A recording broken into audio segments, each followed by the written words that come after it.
Por mim, pode começar.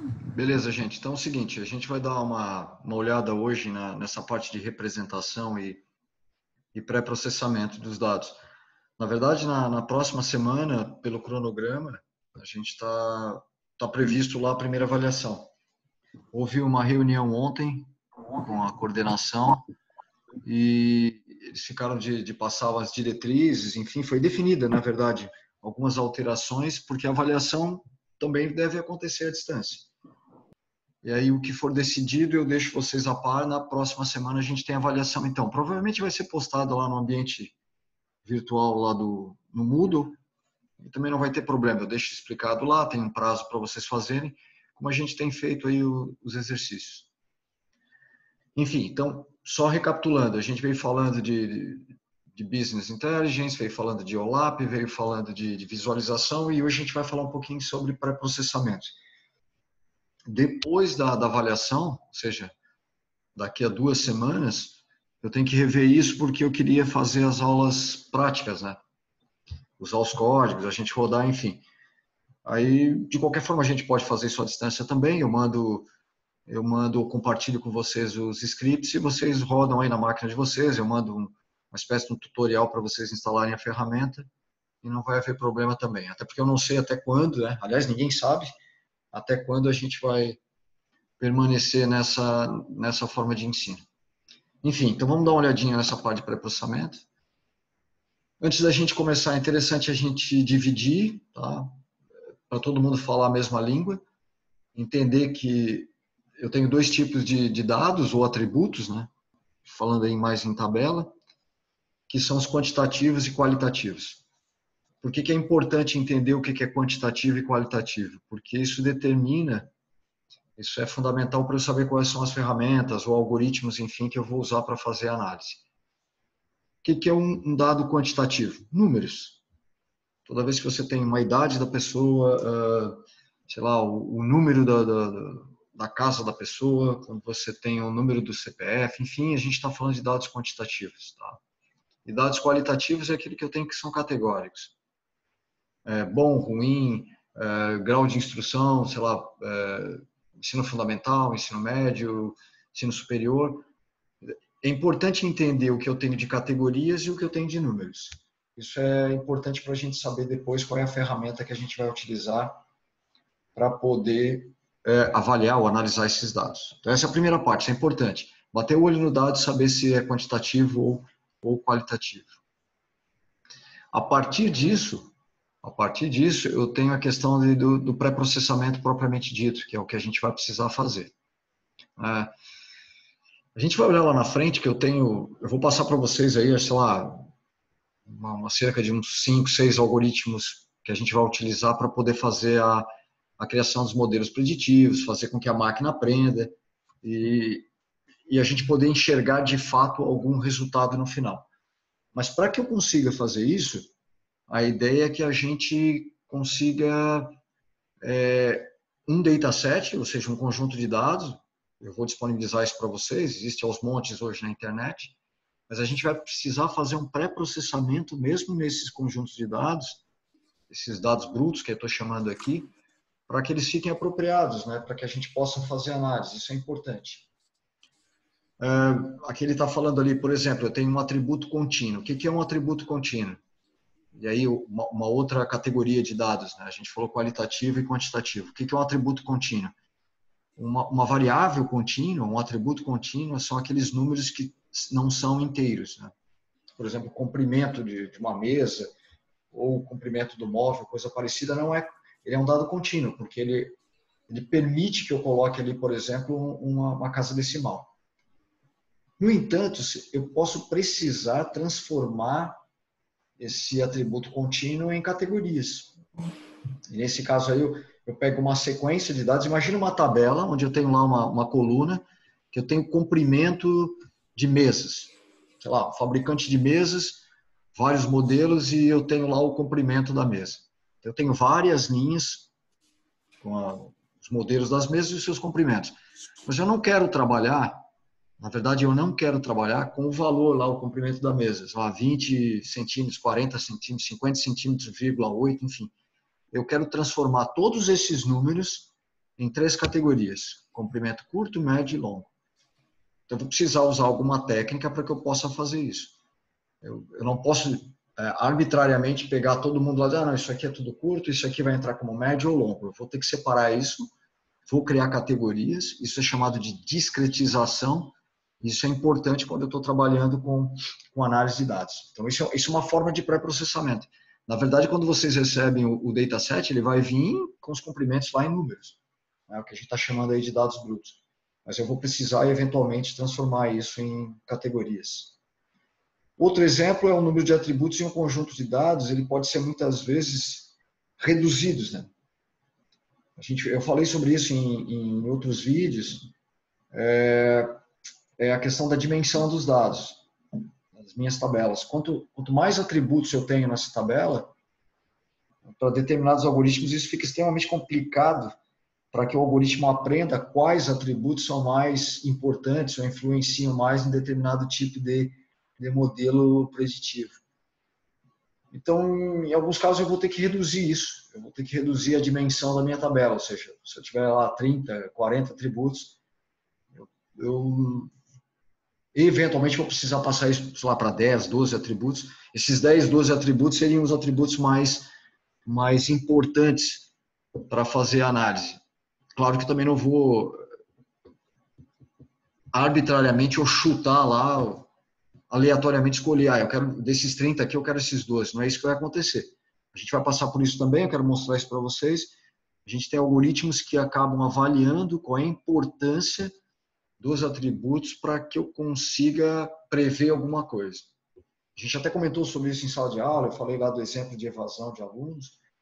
Então, no início eu posso ter uma porrada de atributos e eu vou jogar um algoritmo lá dentro que ele vai olhar para mim e falar, cara, não, você precisa desses 11 atributos aqui. Esses são os caras que estão de fato influenciando no teu processo de análise.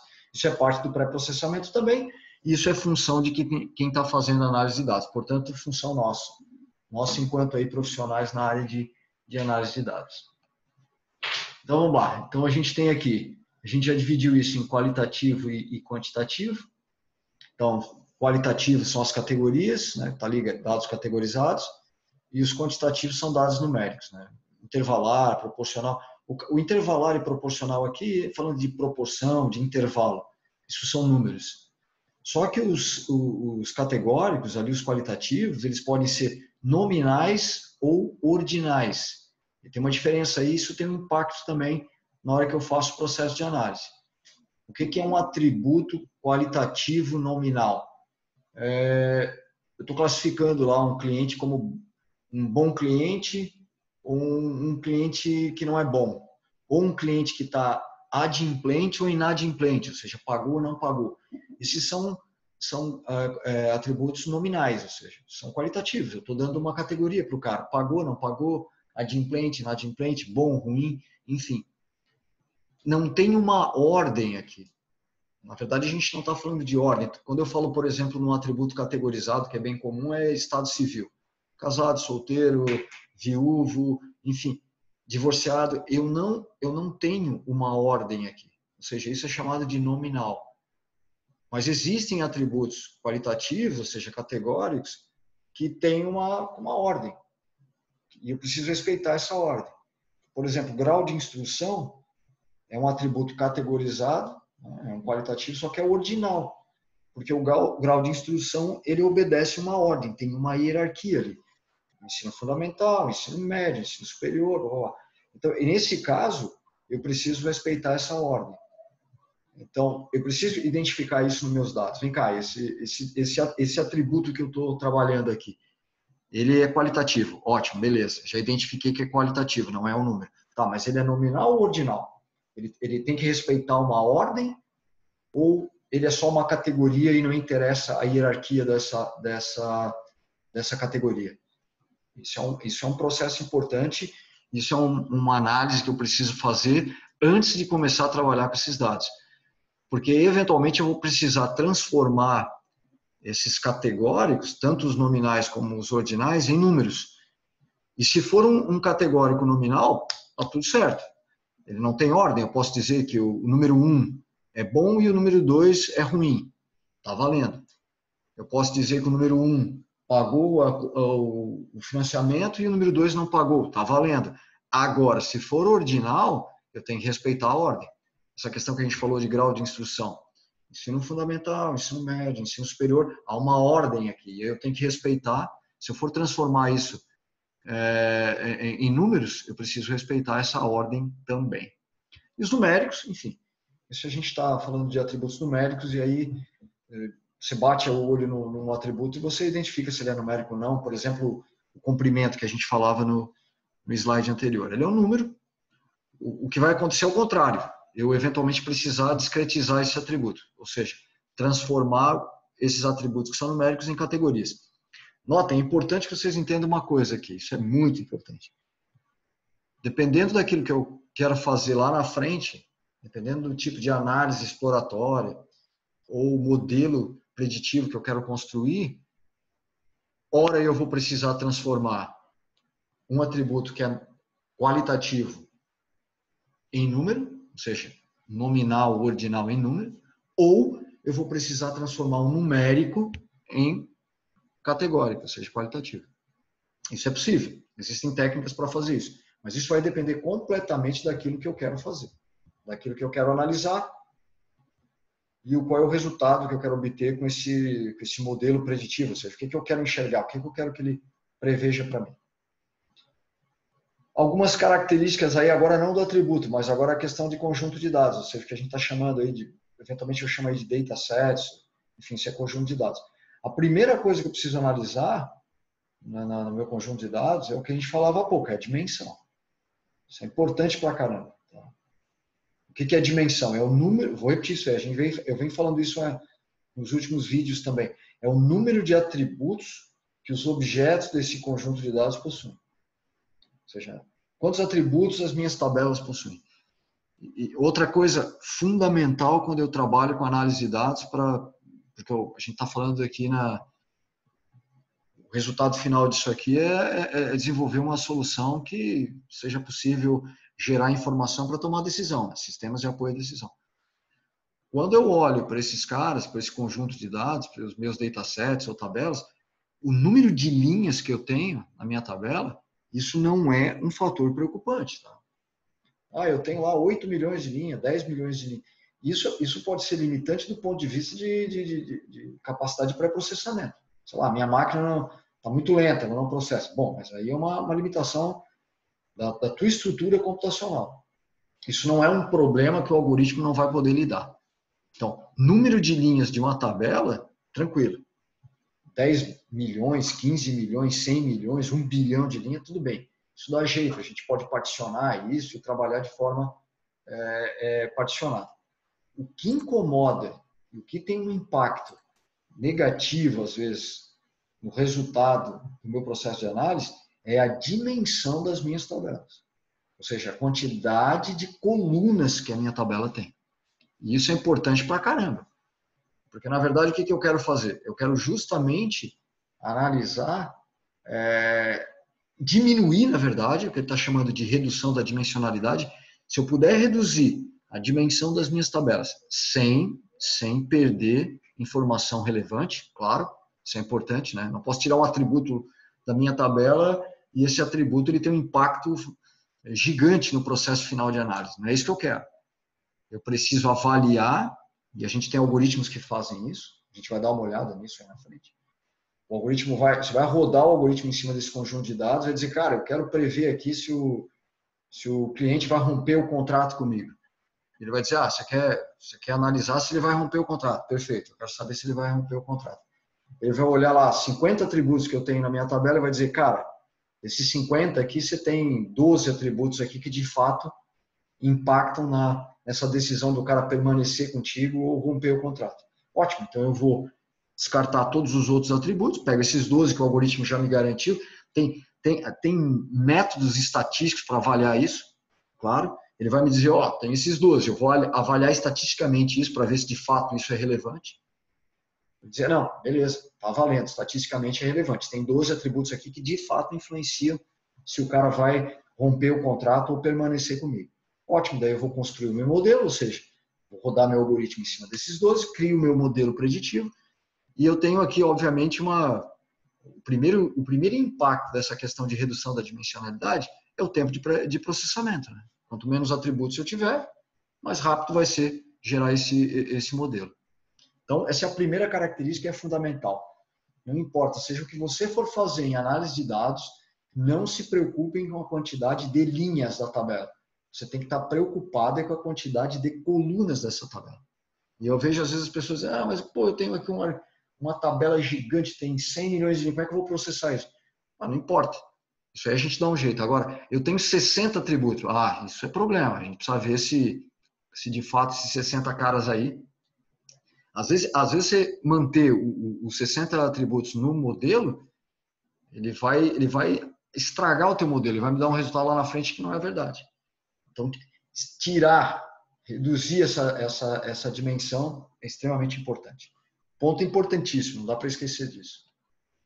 Bom, tem alguns passos aqui, eu não vou falar de todos, porque alguns deles aqui, inclusive, vocês já viram em outras disciplinas, principalmente de banco de dados.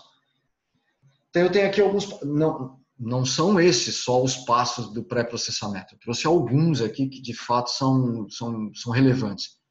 Existem várias outras formas de pré-processamento, isso vai depender de algumas variáveis. Algumas delas são, o que você quer de modelo preditivo? Eu quero prever se o cara vai embora ou não, ou eu quero prever, por exemplo, a quantidade de produtos que eu tenho que comprar no mês que vem, para que não falte no estoque, também eu não fique sem, eu não posso atender a minha demanda. Então, eu tenho que equilibrar isso. O que você quer fazer?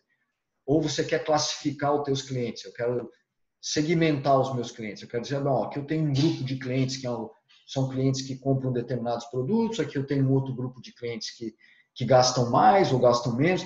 Tudo vai depender do que você quer. A gente já falou sobre isso em sala. Qual é o meu problema de negócio? Dependendo do teu problema de negócio, eu vou ter que lançar mão de alguns passos aí de pré-processamento para resolver o meu problema. Isso que eu trouxe aqui, a gente está falando de 5 passos aqui, são os tradicionais. Tá? Isso, 90% das aplicações que você faz com análise de dados, você precisa, de fato, desses passos aqui. O primeiro deles é a agregação. O que é a agregação? Em determinados casos, você tem, 3, 4, 5 atributos na tabela que você ia transformar num atributo só. Você pode fazer isso. Então, se você tem na tua tabela lá 2 atributos, 2 colunas, vamos falar de colunas aqui, você fala, bom, mas eu preciso transformar essas 2 colunas numa coluna só. Notem que aí você está reduzindo já a dimensionalidade. Eu estou diminuindo o número de colunas e estou falando, vou agregar colunas. Eu não preciso de 3 colunas falando basicamente da mesma informação, do mesmo dado. Então, eu vou agregar esses caras. Isso é o processo de agregação. Tem uma receita de bolo para fazer agregação? Não. Isso você vai depender do teu problema de negócio e vai depender da tua experiência em trabalhar com banco de dados. Na verdade, essa agregação está muito linkada, muito relacionada com a questão da que se chama aí de pivotagem dos dados. Né? Pivotagem seria a gente falou sobre isso lá, teve um slide aí que eu coloquei para vocês, acho que é umas 2 aulas, que é fazer o pivô. Aliás, isso aqui está dentro do jargão de muitas pessoas que trabalham com banco de dados. Fazer pivotagem é basicamente você transformar colunas em linhas ou linhas em colunas, ou mesmo fazer agregação, juntar aí colunas, atributos. Uma outra forma de pré-processamento é fazer amostragem. Na verdade, isso a gente faz o tempo todo. Falava há pouco, você tem um conjunto de dados de 100 milhões de linhas. Você precisa trabalhar com 100 milhões? Não, faz uma amostragem disso. Aliás, isso aí na estatística é o que mais se faz. Então, eu crio uma amostra desse meu conjunto de 100 milhões e trabalho em cima da amostra. Se essa amostra for significativa, todas as informações que eu puder obter dessa amostra, estatisticamente falando, né, por dedução, por inferência, na verdade, eu vou deduzir que se isso é verdade para a amostra, isso deve ser verdade para a população inteira, ou seja, para o conjunto de dados inteiro. Isso é legal de fazer. Tem uma margem de erro aí envolvida? Claro, tem uma margem de erro. A amostra sempre tem uma margem de erro. Mas se essa margem de erro for pequena, eu posso trabalhar com o modelo sem problema nenhum. Redução de dimensionalidade. Existem alguns algoritmos que fazem isso. Existe um bem famoso aí chamado de PCA, é uma análise de componentes principais. Então, você roda um algoritmo, é isso que eu falava há pouco para vocês. Você roda um algoritmo em cima da tua tabela, o que ele faz? Ele vai lá, olha para a tua tabela e fala, cara, você tem 50 atributos aqui, você fala, não. Ó, os componentes principais aí dessa tua tabela, a gente vai reduzir aqui para 5. E aí, esses caras aí é o que você vai trabalhar. Na verdade, ele vai dar um score para cada atributo desse em termos de importância. Isso é bem legal, porque ele não vai dizer para você só assim, tem 5 aqui que influenciam mais. Ele vai dizer, tem 5 aqui, desses 5, o A aqui é o mais, esse influencia mais, ele tem um score para ele ali. Aí vem um outro atributo aqui que é o B, ele tem um score um pouquinho menor e vai fazendo isso de forma decrescente, do maior para o menor. Então, além de ele me dizer quais são os atributos mais importantes da minha tabela, ele também vai dar um score para cada um desses caras aí, dizendo, mas esse é o cara que influencia mais. Isso é importante, isso é extremamente importante para eu saber onde é que eu estou pisando. Sempre lembrando o seguinte, né? A gente já falou sobre isso, vou repetir aqui de novo. Aquele conjunto de dados, aquela redução que eu faço de 50 para 5, vamos imaginar isso. E essa mesma tabela, isso é para um conjunto de dados específico para um problema de negócio específico. Se a gente estiver falando de uma empresa de telefonia, vamos lá, que está contratando vocês aí, nos contratando para identificar se eu vou romper o contrato com os caras ou não, se eu for trabalhar com uma outra base de dados, ou seja, com uma outra empresa no ramo de telefonia, é outra história. Aqueles atributos que influenciavam aquele modelo aqui na primeira empresa não necessariamente vão influenciar numa outra empresa, porque os dados são diferentes, eventualmente eles acabaram ao longo do tempo se comportando de maneira diferente. E aí vem aquela história aí que a gente falava da visualização aí na aula passada. Significa dizer o quê? Significa dizer que cada conjunto de dados, cada base de dados conta a sua própria história. Se ele conta a sua própria história, então eu não posso ficar preso a determinados tipos de atributos. Claro que, dependendo do ramo de atividade, alguns atributos vão ser relevantes em qualquer base, né? Mas, em princípio, a gente não leva em consideração isso. Eu preciso rodar o algoritmo, preciso avaliar para ver se, de fato, quem são os caras que estão influenciando ou não. Transformação de variáveis e discretização é o que a gente vai ver aí para frente. Então, na verdade, transformação, eu vou precisar transformar algumas variáveis, a gente já falou, numérico para categórico, categórico para numérico, e aí eu tenho algumas técnicas de discretização ou binarização. Bom, vamos lá. Até agora tudo beleza aí? Tudo certo. Beleza? Cara, tudo tranquilo. Não, beleza, assim, é porque a gente tem uma galera aí, se todo mundo... mas se alguém quiser me interromper aí, por favor, cara, me interrompa aí. Não entendi aquele negócio ali. Eu volto e a gente vai falando. Beleza? Beleza. Bom, vamos lá então. Transformação. Existem algumas técnicas aí de transformação. De novo, lembrando, não... mas entrou agora aqui uns log, umas raízes, uns lances aqui. Cara, na boa, não me interessa, vai aparecer algumas fórmulas aí para frente. Já falei isso para vocês, não é isso que interessa. O que interessa é entender por que eu estou usando esse negócio aqui, tá? Então, se tiver uma fórmula ou outra lá, alguma coisa mais complicada, isso aí eu passo para vocês, isso não é problema. Quero que vocês entendam o que a gente está fazendo. Transformação de variáveis, isso é legal. Por que é legal? Porque, eventualmente, eu não quero ter... Se vocês olharem aqui a variável x, né? Você tem uma variável x aqui nessa coluna, e uma das coisas que me chama a atenção é que há uma disparidade muito grande entre os valores. Eu tenho valores 4, 9, 1, 16, e daqui a pouco eu tenho o valor 256. Isso não é bom. Isso não é bom. Isso não é bom. Dependendo daquilo que eu quero fazer, daquilo que eu quero analisar, isso vai me complicar. Se você der uma olhada aqui, se eu for calcular uma simples média aritmética desse conjunto de informações aqui, isso já vai me dar um dado discrepante. Por que vai me dar discrepante? Porque eu tenho uma média que de fato não vai espelhar o que eu tenho aqui de dados, né? Porque esse 256 vai puxar minha média lá para cima. Então, se você está trabalhando com conjuntos de dados e tem dados numéricos e você olha que há uma discrepância muito, muito grande nesses dados, ou seja, há uma diferença entre alguns valores e os demais, necessariamente eu preciso transformar isso. Eu tenho que usar alguma forma de transformar esses dados ou tentá-los trazer para uma escala mais próxima. Uma forma de fazer isso é usar algumas funções simples aí da matemática. Que funções são essas? Funções exponenciais, funções logarítmicas, funções aqui radiciais, usando raízes, seno. Posso usar uma função inversa, 1 sobre x. Eu posso usar algumas funções que me permitem que eu reduza essa diferença ou tente amenizar um pouquinho a diferença. Notem que se você pegar a coluna da variável x, aplicar um logaritmo nela, base 10, que está aqui do outro lado, simplesmente você vai lá na calculadora, pega o teu logaritmo, substitui o x aqui por 256 por logaritmo e substitui os demais. Eu vou ter uma nova coluna aqui. Né? Você vai notar agora que eu continuo respeitando as diferenças. Eu não posso descaracterizar completamente o meu conjunto de dados, não é isso que a gente está falando, cara. Ah, mas o cara transformou tudo lá e agora não tem nada a ver com o que era o original. Isso não posso fazer isso. Se fizer isso, foi pro saco aqui o meu conjunto de dados. Esquece. Não vai dar. Então, o que eu tenho aí? Eu joguei um logaritmo aqui, ele continuou mantendo, só que a diferença agora entre elas reduziu pra caramba.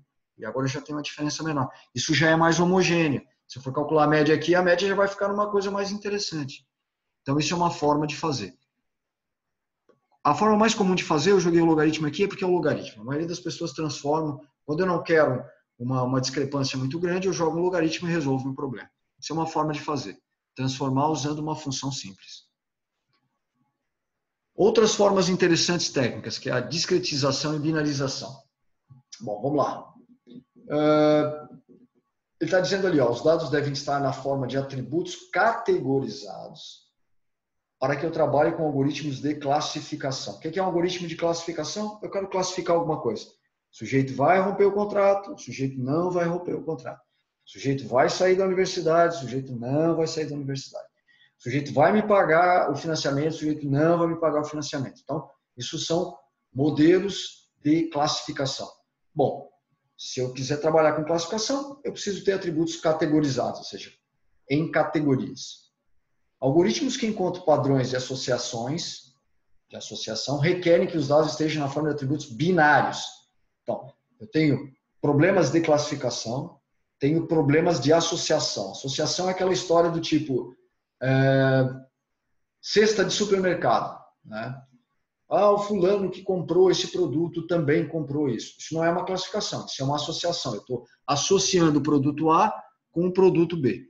Quando eu quero trabalhar com esse tipo de modelo, dizendo, quem levou esse produto também vai levar esse outro, ou os caras que assistiram essa série ou esse filme devem assistir essa outra, eu estou trabalhando com o modelo de associação. E nesse caso, categoria não interessa. E aí a forma mais legal de trabalhar com esse tipo de problema é binarizar os dados, ou seja, trabalhar com atributos binários, 0 e 1. Então, olha lá, por isso que isso é importante. A gente vem falando, mas um monte de slide e teoria. Cara, teoria é fundamental nesse caso. Porque se eu não sei que tipo de problema eu estou trabalhando, se eu não sei identificar o que é uma classificação, ou diferenciar, melhor dizendo, uma classificação de uma associação, eu já vou meter os pés pelas mãos, porque tá aí agora, qual é a diferença de classificação de associação? Associação é isso, associar produtos, e classificação é classificar objetos ali, ou clientes, ou produtos, seja lá o que for. Opa, se eu já sei qual é a diferença, eu já sei quais são os tipos de dados mais interessantes ou mais apropriados para cada tipo de resolução.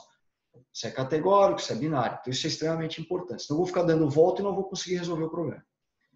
Então, ele está dizendo ali, muitas vezes é necessário transformar um atributo contínuo, lembrando que é atributo contínuo, são valores, números que permitem casas decimais, em um atributo categorizado. Então, puxa, preciso pegar lá todo aquele, a gente falou lá no início, do comprimento da mesa e transformar em comprimento curto, médio e longo. Eu preciso categorizar isso, preciso fazer isso de alguma forma. Tanto atributos contínuos quanto discretos, então a diferença entre um atributo contínuo e um discreto é o seguinte: contínuo são valores que aceitam casas decimais, discretos são valores inteiros. Ponto final. A idade da pessoa é um atributo discreto. Ele é numérico e é discreto. Ele é um valor inteiro. A altura da pessoa é um atributo contínuo. Ele é um número, só que ele aceita casas decimais. Então, tanto contínuo quanto discreto podem precisar ser transformados em um ou mais atributos binários. Opa, poxa, agora eu preciso transformar em binário. Então, ora eu quero discretizar esses caras, ou seja, transformá-los em categorias, e horas em determinado momento eu quero binarizar esses caras. Eu quero transformar em atributos binários, porque eu estou trabalhando com um problema, por exemplo, aqui de associação. Então vamos lá, quando eu quero transformar um atributo numérico para categórico. Objetivo, transformação de valores numéricos para categorias. Né? Ou valores discretos, ou seja, inteiros. Eu tenho duas formas, tem dois tipos de procedimento. Mapeamento direto ou mapeamento em intervalos. E aí o intervalos é o que a gente chama de discretização. Se for direto, muito simples. Objetivo. Substituição de valores numéricos por valores categóricos. Sei lá, tem o sexo. Tinha 1 e 0, que são valores numéricos, e eu quero transformar isso em categorias ou MF. Lembrando uma coisa importante, as pessoas confundem às vezes isso. O fato de eu ter 1 e 0 ali, que são números, na verdade, mas aquilo já está me indicando uma categoria. Tem a categoria 1 e a categoria 0. Então, para determinado tipo de problemas, eu nem vou precisar passar isso para MF. Talvez com uma questão de padronização ou nomenclatura, mas 1 e 0 também já é uma categoria, apesar de eu ter um número. Mas eu estou trabalhando com números para especificar categorias. Tá? Mas se você quiser passar, isso é direto. Isso é chamado de mapeamento direto. Então, eu vou lá, 1M, 0F. Pronto. Resolvi o problema, está tudo certo. Isso é muito... Aí é que vem aquilo que a gente falou no início, tá? Verificar se a categoria ou o dado categórico é nominal ou ordinal. Porque se ele for nominal, que é o caso aqui é nominal, aqui eu não tenho hierarquia, eu não tenho ordem aqui.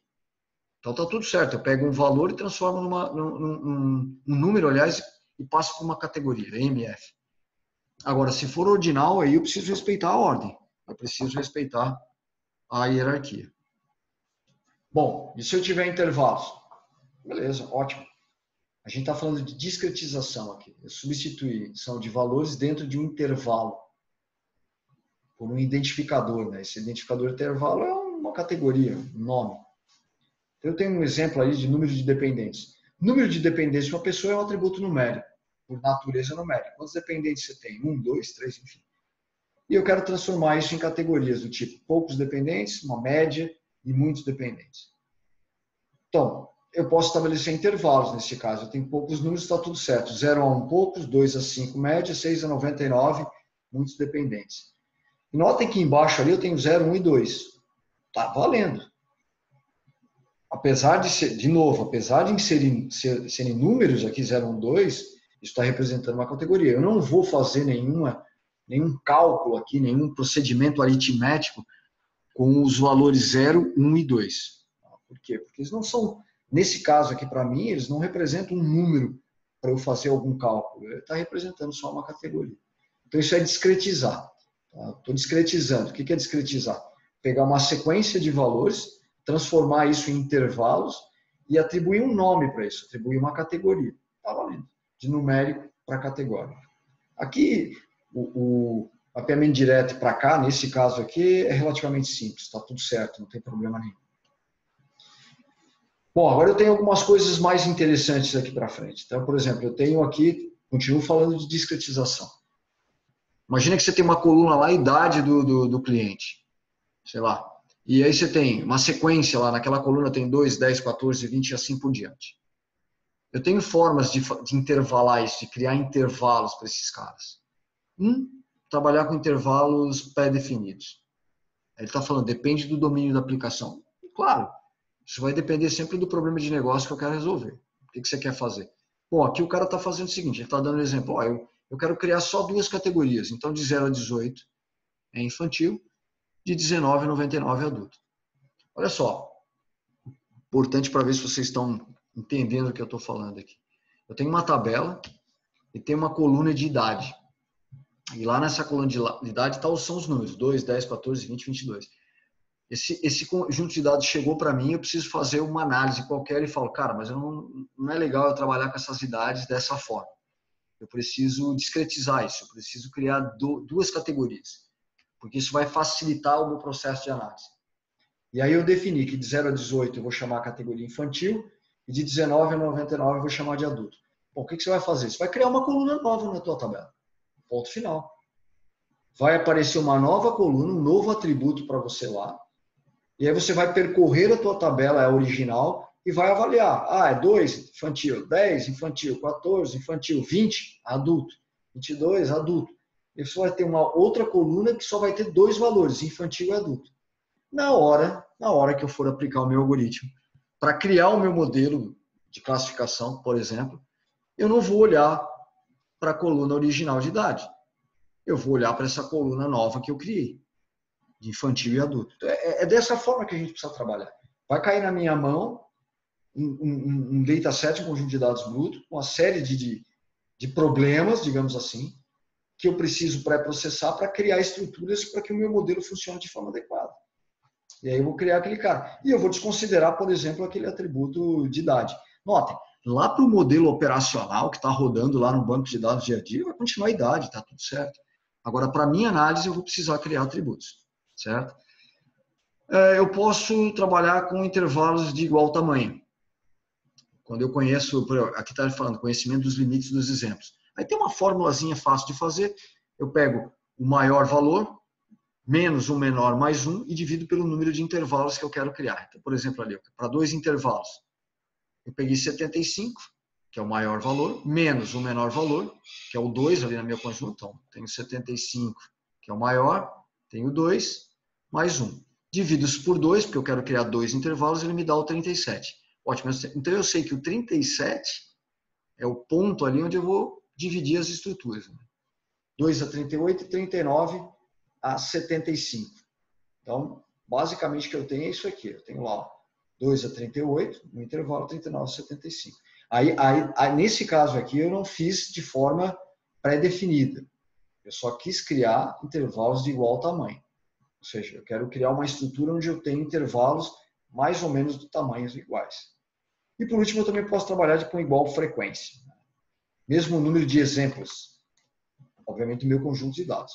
Eu posso olhar para o meu conjunto que eu tenho aqui, criar um de 2 a 20, de 21 a 75, para esse conjunto de dados. Então, são algumas formas de você trabalhar com discretização, criando intervalos de dados. Isso serviria também para aquele exemplo que a gente falou antes lá do comprimento da mesa. Categórico numérico, outra transformação. Até agora a gente falou de numérico, né? A gente está falando de numérico para categórico.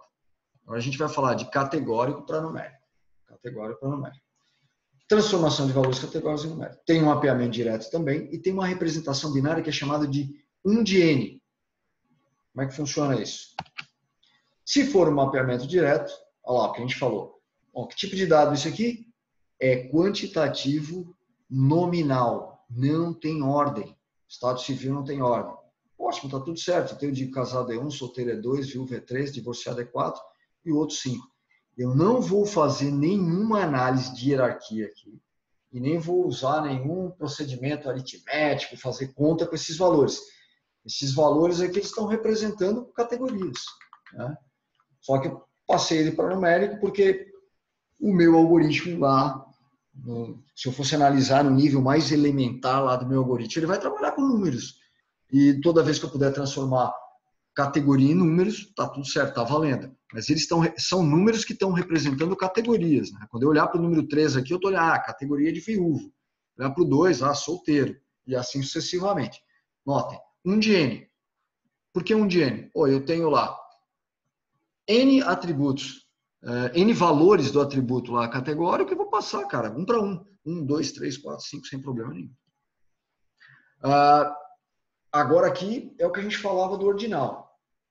Quando o atributo categórico for ordinal, é importante que os valores numéricos sigam a mesma ordem. Agora aqui é diferente. Porque agora o conceito, olha só como tem uma diferença aqui clássica. Ruim, regular, bom e ótimo.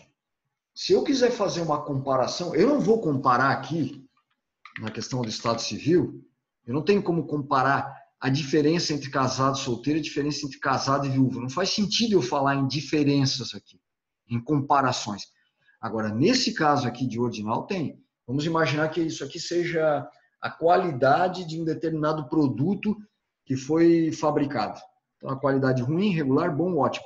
Poxa, tem uma diferença entre eu dizer que um produto, se eu olhar para um produto ótimo e compará-lo com um produto bom, tem uma diferença, certo? Uma diferença. Se eu olhar para o produto ótimo e comparar com um produto regular, essa diferença aumentou. Ótimo para bom é uma, digamos, uma unidade, ótimo para regular são duas. Se eu comparar ótimo com ruim, estou aumentando mais ainda.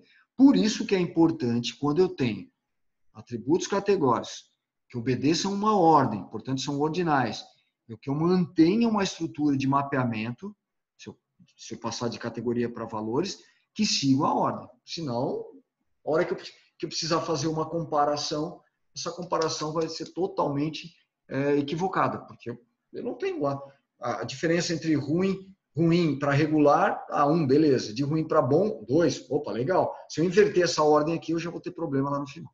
Então, isso é importante. Vou bater na tecla de novo. Se você trabalha com ordem, mantenha a ordem. Se ele não tiver ordem, tanto faz a ordem numérica que você vai estabelecer para esses caras.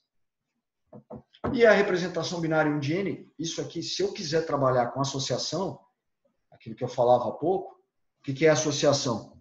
É quando eu estou trabalhando com o quê? Quando eu estou trabalhando com pessoas que assistiram o filme tal, também assistiram outro filme. Pessoas que compraram o item tal, também compraram esse carro. Problemas de associação. Normalmente, nesse caso aí, eu vou precisar, na verdade, é uma necessidade mesmo, não transformar isso aqui, ó, notem que eu vou voltar aqui. Aqui foi o mapeamento de 1 de N, ou seja, 1, 2, 3, 4, 5, enfim.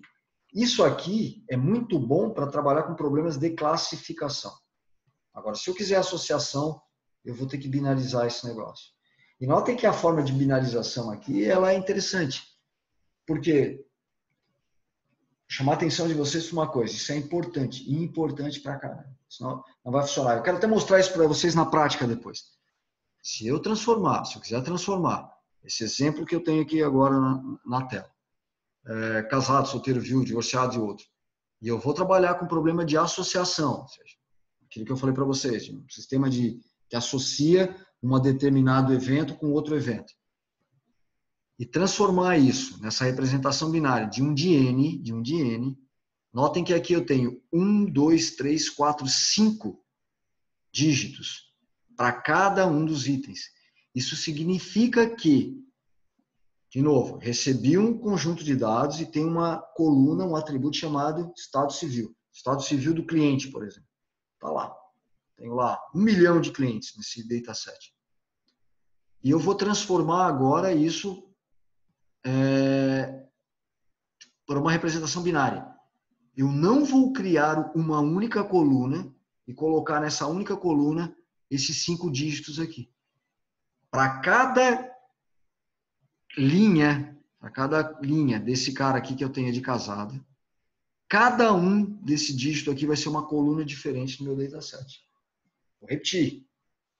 Então, vamos imaginar que o teu dataset tenha o ID do cliente, vamos lá, o ID, o nome do cliente, a renda do cliente, o endereço do cliente e o estado civil do cliente. 5 atributos. Vou repetir. ID, nome, renda, endereço, estado civil. 5 atributos. E agora você fala, cara, mas esse estado civil aqui eu preciso transformar em uma representação binária. O que você vai ter que fazer? Pegar esse teu dataset, que tem 5 atributos, e criar mais 5 atributos. Ou seja, você vai criar mais 5 colunas no mesmo conjunto. E essas 5 colunas, por exemplo, para o casado, vai ter o seguinte. A primeira coluna vai ser 0, a segunda 0, a terceira 0, a 0 e a última 1. Quando ele encontrar solteiro na linha de baixo, ele vai botar 0, 0, 0, 1 e 0. E assim sucessivamente. Ou seja, eu crio uma estrutura, ou seja, eu aumento o número de atributos do meu dataset. Isso é problemático, a gente falava da dimensionalidade, então tem que tomar cuidado com isso.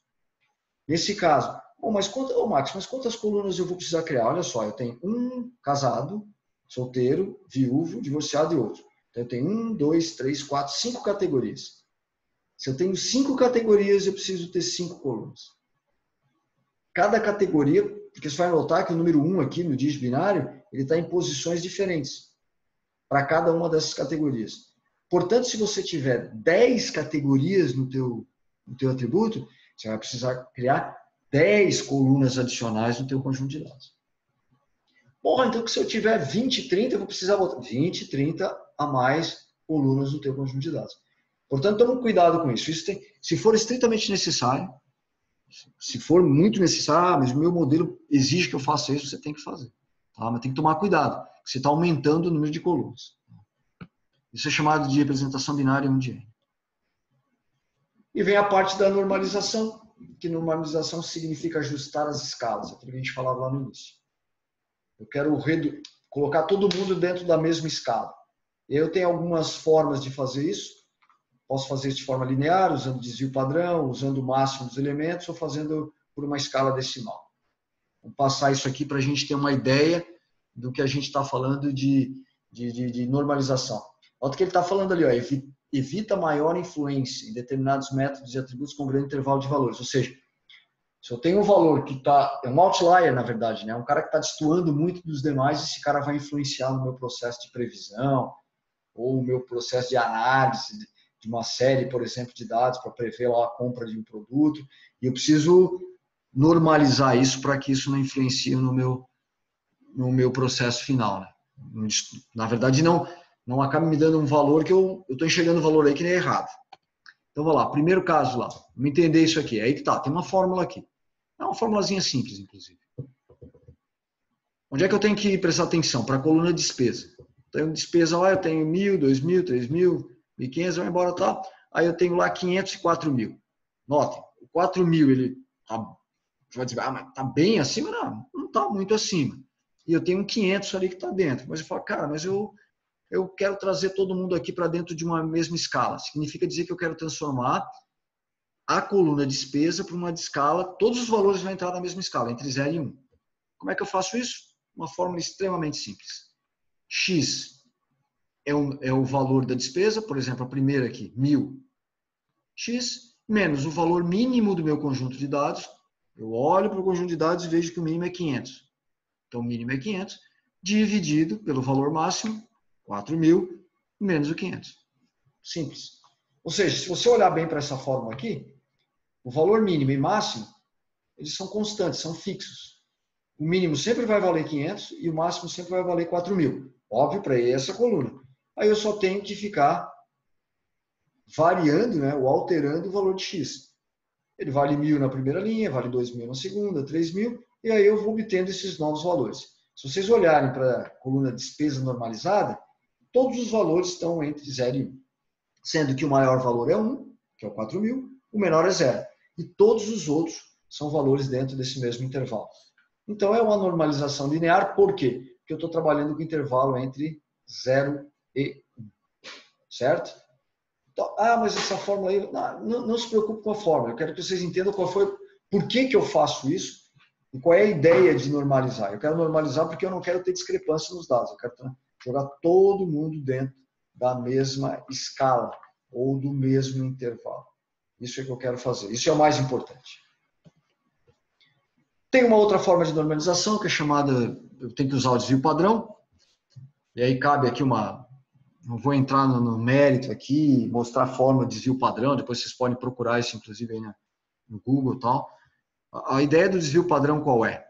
O desvio padrão é uma métrica estatística que analisa a distância dos valores em relação à média daqueles valores. Então, você calcula a média, por exemplo, aqui da despesa de novo. Calcula a média da despesa. E depois eu quero saber, cada uma das despesas, qual é o desvio padrão dela em relação à média. Ou seja, qual é a distância de cada despesa dessa em relação à média. A soma dessas distâncias, no final, me dá o desvio padrão.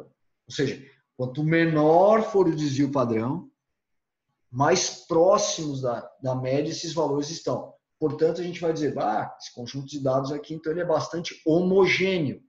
Ou seja, todos os valores estão muito próximos da média. Se o desvio padrão for alto, eu vou dizer, opa, tem valores ali outliers, caras que estão destoando do meu conjunto.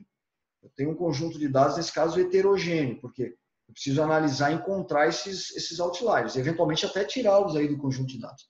Aliás, isso é uma prática bastante comum.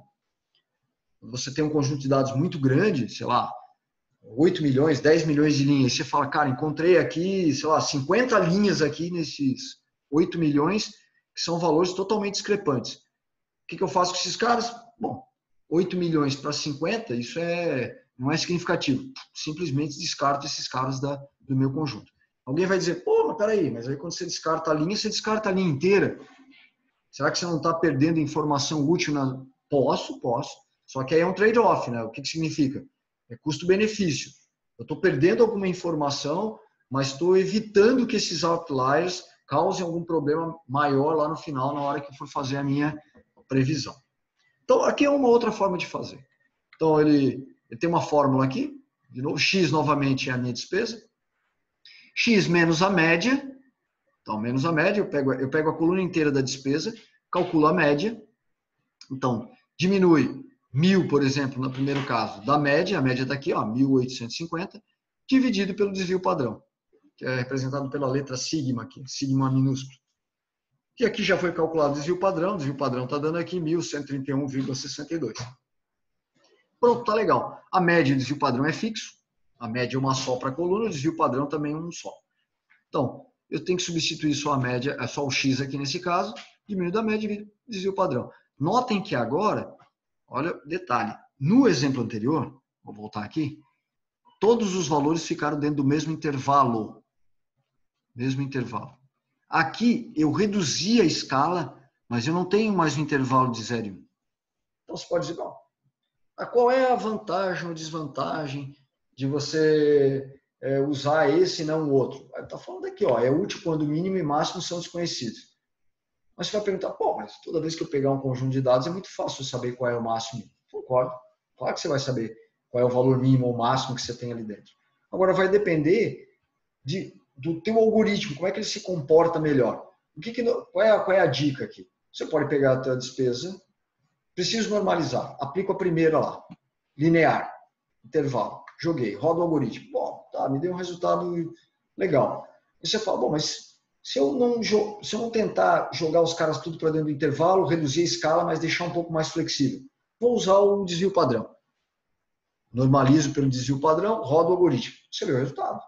Você fala, opa, mas esse resultado aqui ficou um pouquinho melhor que o outro. Ótimo, então eu uso o desvio padrão. Não apresentou nenhuma vantagem. Ótimo, deixa a normalização linear, usando o intervalo.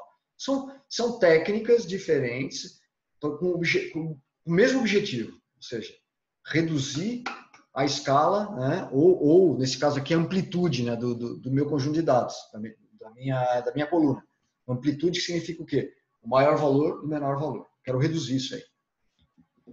Outra forma de fazer isso é bastante simples, é a normalização pelo valor máximo dos elementos. Então, o que eu tenho que fazer? Dividir cada valor pelo maior valor. Isso é bem simples, eu acho o valor máximo do meu conjunto, a gente já viu, é 4.000. E vou pegar todos os valores e vou dividir pelo máximo. Vou reduzir esses caras também dentro do intervalo. Ninguém vai valer mais do que 1, por uma questão óbvia, né? Quando eu pegar o máximo e dividir pelo máximo, vai me dar 1. E todos os outros valores menores do que o máximo, eu vou ter algum valor de 0, alguma coisa. É uma outra forma também de você normalizar. Notem que a gente está fazendo essas normalizações com o intuito de reduzir a escala, tá? E isso vai ter uma importância maior. Isso, de repente, não está tão evidente agora, mas quando você tiver 2 atributos numéricos que tenham escalas totalmente diferentes. Exemplo, você tem uma coluna que está tratando, por exemplo, da idade do cliente, por exemplo, e tem uma coluna ali que trabalha com renda. Poxa, a gente está trabalhando com a idade, falando aí de dezenas, né? 21, 35. 18, 49, 55, a gente está trabalhando com esse conjunto. Quando eu olho para a renda, eu estou usando uma escala bem maior. Eu estou falando assim, 2.000, 3.000, 5.000, 1.500. Quando eu olho para essas duas colunas e coloco isso dentro do algoritmo para fazer alguma previsão, eu vou ter problemas aqui. O algoritmo não sabe que aquilo é idade, aquilo é renda. Ele está falando, cara, esse atributo aqui é maior. E aí ele pode entender que a importância daquele atributo maior, ou seja, a renda, tem uma influência maior no final lá para eu fazer uma previsão. E eu não quero que isso aconteça. Então, o que eu faço? Normalizo as duas colunas. Normalizo a idade, normalizo a renda. O que vai acontecer?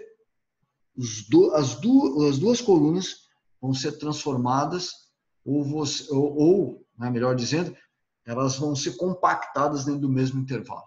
E aí o algoritmo, quando olhar para aqueles caras, ele vai enxergar um 0,35 numa coluna e um 0,78 na outra. Ele fala, cara, mas aí tá beleza. São grandezas iguais, né? Ou seja, ninguém está influenciando mais do que o outro. E aí a coisa toda funciona de uma maneira mais harmônica. Eu não posso deixar que aconteça essas discrepâncias em termos de valores numéricos. Então, você olhou para um conjunto de dados, isso é uma dica, uma regra aí, quase que sem exceção. Se olhou para um conjunto de dados e tem lá atributos numéricos, eles estão em escalas diferentes, já pode normalizar de início que você vai precisar. Não precisa nem pensar, mas qual é a técnica de normalização que eu vou usar? Bom, aí é outra história, mas você tem que normalizar. Certo? E aí, galera? Max, eu queria tirar uma dúvida contigo. Bora, vai lá.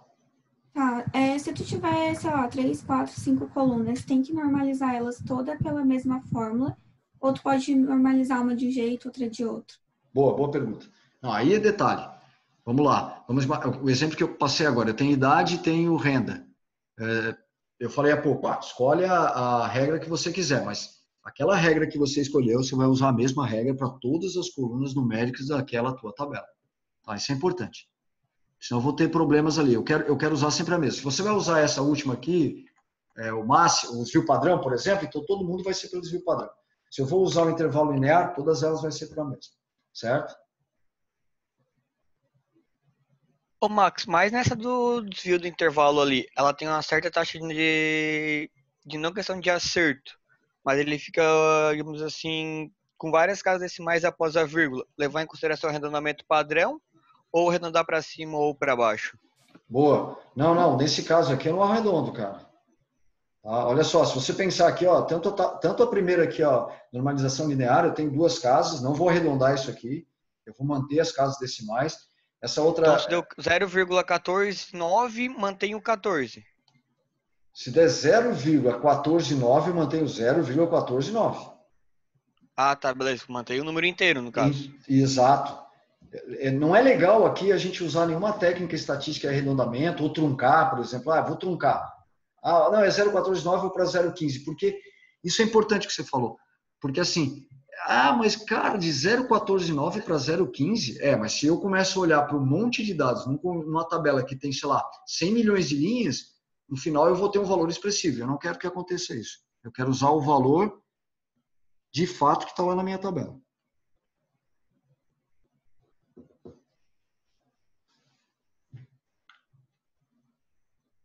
E aí, galera?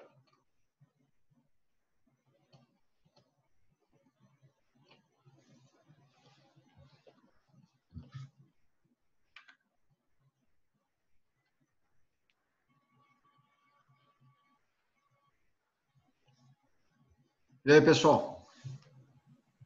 Ô, Max, no outro slide ali que tem os números pré-definidos, um é a média e o outro foi tirado da onde o valor? Esse slide aqui? Debaixo ali da média ali. O desvio padrão. Isso, o símbolozinho ali. Isso. Esse valor é pré-definido? Não, esse valor ele vem de uma fórmula, cara.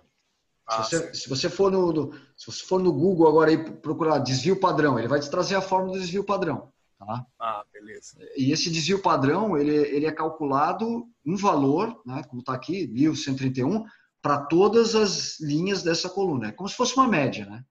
Mas isso vem de uma fórmula. Mas é o que eu estava falando para vocês. A fórmula é bem simples. Se for no Google aí, você vai ver que é bem simples de fazer.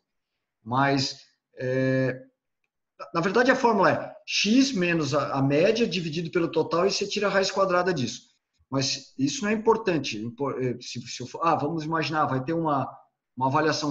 E, na verdade, a avaliação que a gente vai fazer aí, cara, como vai ser a distância, vocês vão lá e procuram a fórmula. Isso não é o mais importante. O importante é que você entenda por que eu estou normalizando. A fórmula é outra história. E entender que por que eu uso o desvio padrão? Porque o desvio padrão é uma métrica estatística que me dá a distância de cada número desse aqui da despesa em relação à média. Isso é o desvio padrão, certo? Certo.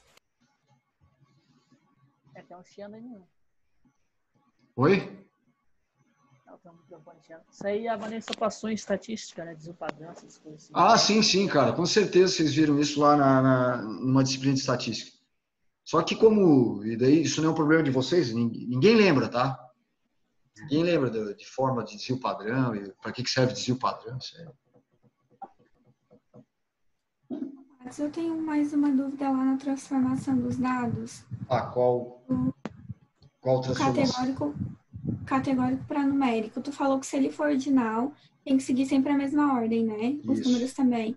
Mas qual a importância de seguir os números? Tipo, se ele for comparar ótimo e bom, ele vai contar a distância entre as casas ou como faria? Por exemplo, ótimo e bom. Qual é a distância entre ótimo e bom? 1. Certo? Agora, se eu comparar a distância entre ótimo e regular, é 2. Então, assim, por que esse número 1 e 2 é importante para mim? Porque se eu eventualmente estiver fazendo uma análise de dados e perguntar, vamos pensar que isso aqui seja a qualidade do produto. Qual é a comparação, qual é a distância? Distância no sentido de distância de qualidade entre um produto ótimo e um produto bom. É 1. Qual é a distância entre o produto ótimo e o regular? É 2. Qual é a distância entre o produto ótimo e ruim? É 3. Então, eu tenho que ter essa dimensão. Quão longe está um produto ruim de um ótimo? A distância é 3. Quão longe está um produto regular de um ótimo? 2. E assim sucessivamente, do bom para o ótimo. 1. Então, eu tenho que manter isso.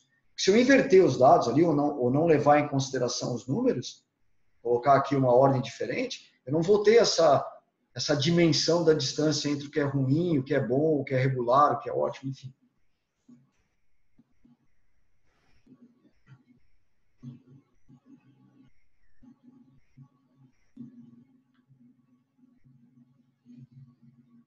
Vamos lá, gente. Vamos lá. Tem alguma dúvida aí? Vamos perguntar.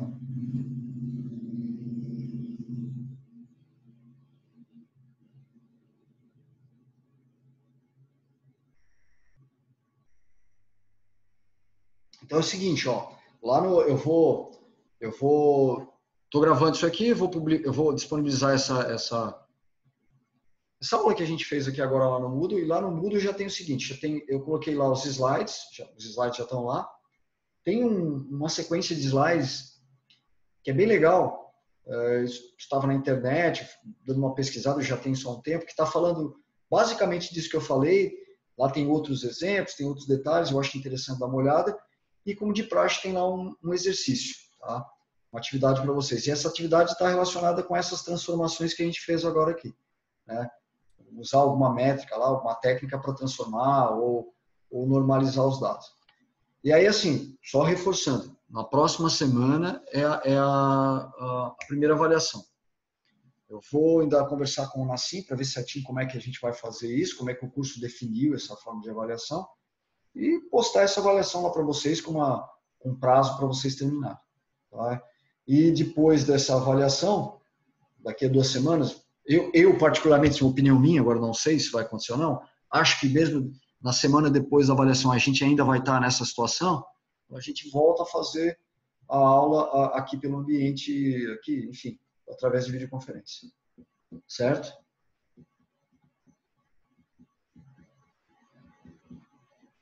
Ali sobre os exercícios, o segundo, que é para discretizar o atributo, é para usar aquelas técnicas de normalização? Esse aqui você vai usar essas aqui, ó. Intervalo pré-definido, intervalo de igual tamanho, intervalo de igual frequência. Ah, tá. Tá? E aí tem uma data aí, mas eu acho que é... Bom, como eu sempre coloquei, eu não lembro aí qual é o prazo, mas eu acho que 2 dias. Ah, então, tem 2 dias aí para vocês me entregarem, tá bem tranquilo. Ah, sobre a prova, essas atividades do AVA vão contar alguma pontuação ou não? Para a prova especificamente, não estou levando em consideração isso. Agora, lá para o fechamento no final, lá da média de vocês, eu vou acabar contando alguma coisa. Não vai ser que nem semestre passado, então tu vai passar uma atividade e vai valer 5 pontos. Não, por enquanto não tem nada previsto, porque como a gente tem previsto lá no cronograma que eu entreguei para vocês, 3 avaliações, eu vou levar em consideração essas 3. Mas claro, que chegar lá no final, você fala, ih, cara, mas o cara lá precisava, não fechou, precisa de 1 ponto. Ah, e o cara me entregou todos os trabalhos, está tudo bonitinho, tá valendo. Eu vou usar aquilo, de repente, como uma forma de ajuste aí da nota de vocês.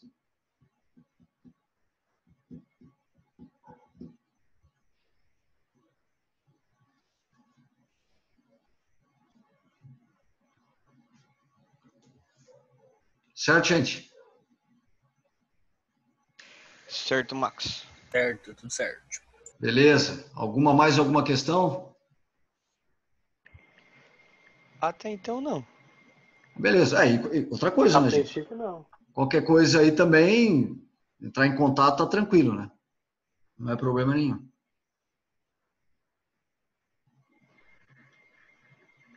Valeu então, galera.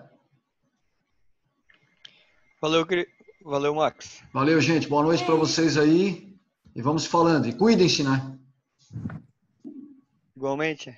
Ô, Max, daí o que tu decide ali da prova, tu manda no grupo, tu vai pedir pro Nassim avisar? Não, daí eu faço o seguinte, porque eu quero ver se falo com ele amanhã já, para me antecipar e ver o que ele vai definir e tal, o que a gente vai fazer. E aí eu posso postar no grupo aí para vocês, É, a minha avaliação ela vai seguir esse critério, vai ser dessa forma. Que, na verdade, como isso vai ser uma decisão colegiada, né, ou seja, do curso inteiro, provavelmente todos os professores vão usar o mesmo padrão de prova.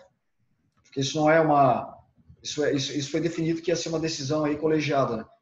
Então, acho que todo mundo vai fazer basicamente a mesma. Obviamente que o conteúdo é diferente, mas a forma de avaliar deve ser a mesma. Mas, de qualquer forma, eu coloco para vocês aí, antes da avaliação, digamos assim, as diretrizes aí. Beleza. Beleza, galera? Um abraço para vocês, então. tchau. Abraço, Max. Eu